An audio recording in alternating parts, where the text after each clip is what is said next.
Кыргызстандын элчилигине Россиядагы барып, шайлоо каттоо боюнча маалымат алып келдим. Канат Насыр уулу Москвада студент. Быйыл ал шайлоого катышуу үчүн элчиликтеги каттоодон кеч калганына өкүнүп жатат. Четте жүргөн кыргызстандыктар консулдук каттоодон өтмөйүнчө добуш берүүгө кое берилбейт. Шайлоого тилекке каршы бул жолу катыша албай калдым. Убакыттын тарына байланыштуу маалымат кеч жеткен үчүн 15 ноябрда саат 21:00 Бишкектин убакыты боюнча регистрационный карточканы жөнөтө алган жокмун, мондай кагазды. Добуш берүү үчүн мен Кыргызстанга учуп барыш керек экенин. Кыргыз мигранттарынын басымдуу бөлүгү Россияда экени белгилүү. Бирок Москвадагы кыргыз элчилиги BBC-ге билдиргендей, Россиядагы 58.572 гана кыргыз жараны шайлоого каттоого турду. Бул шайлоого карата Борбордук шайлоо комиссиясы дүйнөнүн 29 өлкөсүндө 59 шайлоо участкасын ачты. Бул былтыркыга салыштырмалуу 10го көп. Ошондой болгон күндө деле бул сырттагы айрым жарандар үчүн аралык маселесин чече алган жок. Швецияда, Стокгольмда 2000, 3000, балким 5000ге чейин деген дагы сөздөр бар. Кыргыздар жашайт. Анан алардын дээрлик 99% шайлоого катыша албайт.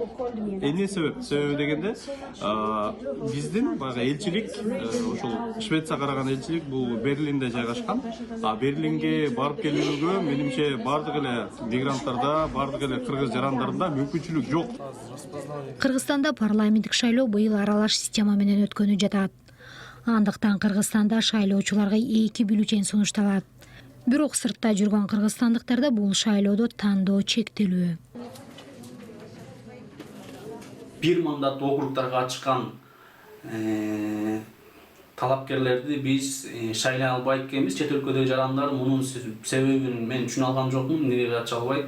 Биздин баягы убактылуу биякта жашап жатсак дагы көбүнчөсү